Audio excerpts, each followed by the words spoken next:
तो वहीं बांके बिहारी कॉरिडोर के लिए 150 करोड़ का यह बजट पेश किया गया है। विंध्याचल में परिक्रमा पथ बनाया जाएगा तो वहीं बजट में 4 नए एक्सप्रेसवे बनाने का भी ऐलान है। झांसी में 200 मेगावाट सौर ऊर्जा संयंत्र की स्थापना।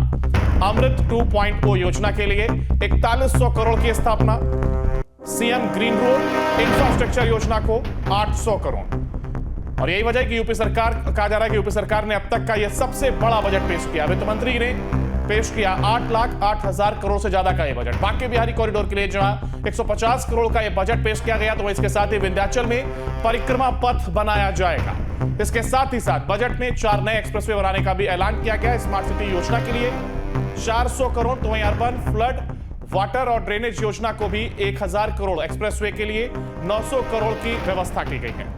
इसी पर जानकारी के लिए हमारे साथ हमारे संवाददाता आलोक हमारे साथ जुड़ गए हैं। आलोक, देखिए अब तक का ये सबसे बड़ा बजट माना जा रहा है और ऐसे में तमाम सहूलियतें अब जनता को मिलती हुई साफ तौर पर नजर आएंगी।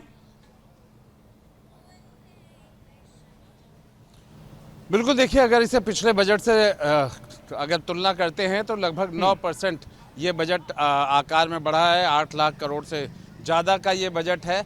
और अगर हम इसे मूल बजट में देखें वो कौन से कोर सेक्टर हैं जहां पर इस बजट का फोकस है, तो सबसे पहले इंफ्रास्ट्रक्चर की बात करते हैं या इंडस्ट्रियल डेवलपमेंट की बात करते हैं, जिसके लिए इन्वेस्टर समिट और ग्राउंड ब्रेकिंग सेरेमनी लगातार होती रही हैं। उनको देखते हुए इस बजट में 22% बढ़ोतरी की गई है। अगर हम एजुकेशन की बात करते हैं तो उसमें लगभग 13% की बढ़ोतरी की गई है। ये एजुकेशन क्षेत्र में खास तौर पे अगर हम उसको देखें कि किस तरह से इंटीग्रेटेड सिस्टम किया गया है, किस तरीके से डुप्लीकेसी को रोकने के लिए आधार और पैन इन सब को कहीं ना कहीं साथ में जोड़ा गया है। नकल विहीन परीक्षाओं को लेकर के गुणवत्ता क्वालिटी बेस्ड एजुकेशन के लिए इन सब को देखते हुए 13% बढ़ाया गया है। इसके साथ साथ अगर हम कृषि क्षेत्र में देखते हैं तो 11% की यहाँ पर बढ़त दिखाई दे रही है। बजट का एलोकेशन ज़्यादा किया गया है। चिकित्सा क्षेत्र में भी 6% बढ़ाया गया है बजट। इस तरह से अगर हम खासतौर पे एक वर्ग होता है जहां पर होमगार्ड्स की बात करते हैं, पीआरडी की बात करते हैं, या जिनको लेकर के हम संविदा और कॉन्ट्रैक्ट की बात करते रहे हैं कि कई बार इन सब लोगों के असंतोष को देखना पड़ा है। आंगनबाड़ी और जो आशा बहुएं हैं इन सबको आयुष्मान के उसमें ब्रैकेट में लिया गया है। आयुष्मान का लाभ मिलेगा। मुख्यमंत्री आरोग्य जो ये इलाज होता है, कार्ड बनता है, उसके अंतर्गत रखा गया है। तो ये भी एक बड़ी राहत है, खासतौर पर उस वर्ग के लिए एक अच्छा खासा वर्ग होता है। दूसरी बात अगर हम करें समाज कल्याण विभाग, इसमें 4% बढ़ाया गया है। और सबसे बड़ी बात यह है कि जिस तरीके से महाकुंभ से इस बजट की शुरुआत हुई, उसी तरीके से अलग अलग क्षेत्रों में बात करें जाए, चित्रकूट की बात की जाए, विंध्यवासिनी देवी की बात की जाए, प्रयागराज, अयोध्या, काशी, इन सब जगहों पर जो बजट है उसको बढ़ाया गया है पिछले साल के मुकाबले। तो कुल मिलाकर के रिलीजियस टूरिज्म और रिलीजियस प्लेसेस को भी अच्छा खासा महत्व दिया गया है। और अलग अलग सेक्टर्स को लेकर के भी पिछले बजट की तुलना में इस बार ज़्यादा बढ़ाया गया है। डेवलपमेंट की तरफ ज़्यादा फोकस किया गया है। जी, तमाम चीजों को लेकर के सिलसिलेवार तरीके से आपने अपनी बात को रखा, यानी कि ये कहा जा सकता है कि सभी वर्गों को शामिल करते हुए एक समावेशी बजट ही रहने वाला है। फिर चाहे वो महिलाओं की अगर हम बात करें, लखपति दीदी का भी इसमें जिक्र किया गया है। इसके साथ ही किसानों की बात की जा रही है, जो श्रद्धालु अलग अलग तरीके के देखिए कॉरिडोर विकसित करने की यहां पर बात की जा रही है। किसान की अगर हम बात करें तो कृषि के क्षेत्र में काम करने की बात, इसके साथ ही साइंस को भी ध्यान में यहां पर रखा गया और एआई को लेकर के जिक्र किया जा रहा है। बिल्कुल, देखिए इस बजट को कोई ऐसा सेक्टर नहीं है या कोई ऐसा वर्ग नहीं है जिसके लिए कुछ ना कुछ किया ना गया हो। एक स्कूटी योजना की भी शुरुआत की गई है। जैसे पिछले बजट की बात की जाए तो स्मार्टफोन की बात हो रही थी और टैबलेट्स की बात युवाओं को दिया जा रहा था, जिससे कहीं ना कहीं अगर स्किल की बात की जाए उन सब से जुड़ कर के युवा रोजगार के भी अच्छे ऑप्शन निकाल सकते हैं। या जिस तरह से ऑनलाइन का माहौल चल रहा था, इस बार स्कूटी योजना की शुरुआत की गई है, जिसमें बजट का प्रावधान किया गया है। और ऐसे बच्चियों को दिया जाएगा जो कि मेधावी हैं और आने वाले समय के लिए उन्हें बढ़ावा देने के लिए इस सरकार की ये एक अच्छी और नई योजना भी नजर आ रही है। तो कुल मिलाकर के चाहे महिलाओं के सशक्तिकरण की बात हो, स्मार्ट सिटी की बात हो, या फिर गंगा एक्सप्रेस के साथ सबसे बड़ा बजट जरूर रहने वाला है। फिलहाल बहुत शुक्रिया आपका हमारे साथ जुड़ने के लिए और जानकारी को साझा करने के लिए। वहीं आगे बढ़ेंगे जहां पर योगी सरकार के बजट पर विपक्ष की भी प्रतिक्रिया सामने आई है। कांग्रेस और एसपी ने बजट को निराशाजनक बताया है। समाजवादी पार्टी के विधायक और वरिष्ठ नेता आर.के. वर्मा हमारे साथ हैं। आखिर इस बजट को लेकर के आपने कुछ नया और क्या पाया है, क्या रिएक्शन है? देखिए, भारतीय जनता पार्टी की सरकार जब जब बजट पेश करती है केवल आंकड़ों की जादूगरी करने का काम करती है, डिजिट बढ़ाने का काम करती है।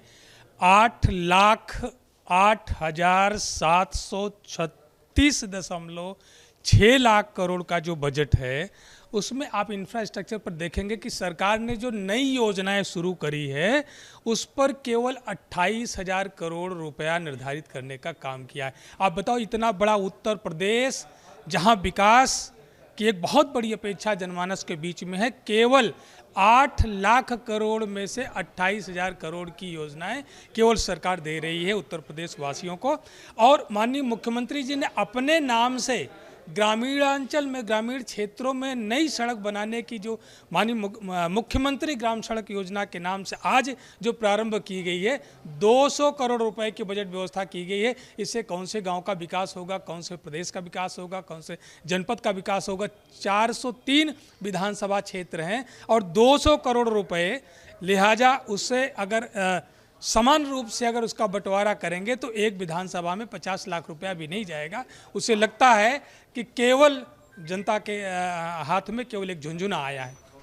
बताइए, बजट का आकार पिछले आकार से बढ़ाया गया है, हर क्षेत्र में बता रहे हैं कि कहीं ना कहीं उनको छुआ है। वो कौन से क्षेत्र हैं या कौन से ऐसे बजट प्राविधान है जहाँ पे लगता है कि कोई नया रोजगार या कोई नई चीज़ नहीं? देखिए, कोई नवाचार नहीं होने जा रहा है, कोई नए रोजगार के कोई संसाधन नहीं दिए जा रहे हैं। जो बजट का आकार जो बढ़ा है वो बढ़ा है उत्तर प्रदेश वासियों के द्वारा दिए गए टैक्स के पैसे से, जीएसटी के पैसे से। जो राजस्व की प्राप्तियां हुई हैं उस प्राप्तियों में आप देखेंगे तो बहुत बड़ी तादाद, जो सबसे बड़ा मद है वो आपका जीएसटी से है और उसके बाद पेट्रोलियम उत्पाद से है, फिर आबकारी से है और स्टाम्प शुल्क से है। अल्पसंख्यक के जो बजट प्राविधान है उससे आप प्रसन्न हैं? बहुत कम है, उसको तो ख़त्म करने की कोशिश की जा रही है। शिक्षा पर जो है सरकार ने 13% का बजट दिया है। कृषि सेक्टर जो 70% आबादी जिससे जुड़ी होती है, जिससे उनका व्यापार जुड़ा होता है, जिससे उनका रोजगार जुड़ा होता है, उनको 11% बजट देने का काम किया है। तो शिक्षा और कृषि जो मूलभूत आधार हैं उस पर इतना कम बजट की व्यवस्था। महाकुंभ चल रहा है, ऐसे में बजट आया है, तो धार्मिक लिहाज से आस्था और मंदिरों इन सब को लेकर के जो प्राविधान किए गए हैं। देखिए, आस्था भारत देश के वासियों के मन का विषय है और आस्था के अनुरूप हर व्यक्ति काम करता है। जो महाकुंभ को लेकर के जो अभी तक सरकार ने जो किया था ये सदियों से होता चला आया है और 144 वर्ष के बाद जब महाकुंभ का आयोजन हुआ है तो स्वाभाविक बात है कि हिंदू धर्म में आस्था रखने वाले लोग उमड़ करके कि उनके जीवन में यह पहला अवसर है और वो ऐसे श्रद्धालु के रूप में महाकुंभ के क्षेत्र में आए। लेकिन सरकार के द्वारा जो उनका आवभगत होना चाहिए था वो नहीं किया। उनके कुप्रबंधन की वजह से इतने लोगों की जाने गई और आज तक उसको धार्मिक बजट में देखिए उन्होंने पर्यटन के दृष्टिकोण से अयोध्या और कुछ क्षेत्रों को सीमित करने का काम किया है। वीडियो जर्नलिस्ट सूफी खान के साथ आलोक पांडे, न्यूज़ स्टेट, लखनऊ।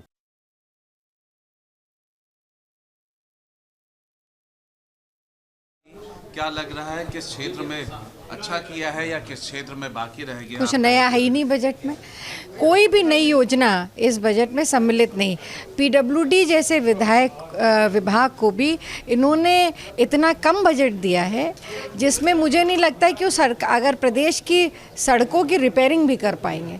तो पूरी तरह से ये दूरदर्शिता से भरा हुआ बजट है। इस बजट में कोई भी चीज़ नई नहीं है। एक बात बताइए, उन्होंने कहीं ना कहीं गाय की बात की, पशुपालन की बात की, अल्पसंख्यक की बात की, स्मार्ट सिटीज़ की बात की। क्या लग रहा है कि थोड़ा प्रोग्रेसिव नेचर है? देखिए, ये नई चीज़ों को लेकर के जो बजट दिया भी है, जो नई योजनाओं को जैसे एआई को लेकर के या इन योजनाओं को भी, उसमें अपर्याप्त बजट है।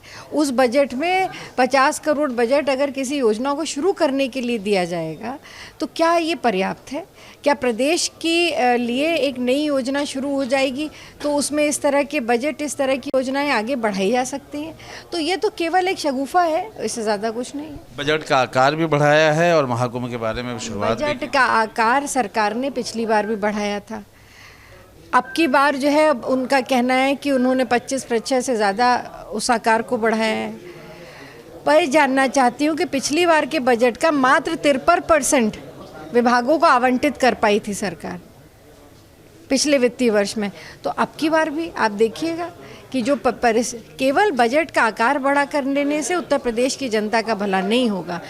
नीत होनी चाहिए, नियत होनी चाहिए और इच्छा शक्ति होनी चाहिए। बहुत बहुत धन्यवाद। आराधना मिश्रा जो कि कांग्रेस लोकदल यहाँ पर कांग्रेस के विधानमंडल दल नेता हैं, उनका कहना है कि बजट के आकार को बढ़ा देने से या फिर जिस तरीके से पिछली बार भी अगर कहें तो 53% ही बजट को विभागों को दे पाई हैं। ऐसे में बहुत सारा बजट तो लैप्स हो जाता है। इन सब चीज़ों को ध्यान रखना चाहिए। बजट में कुछ भी नहीं है, ऐसा कांग्रेस का कहना है।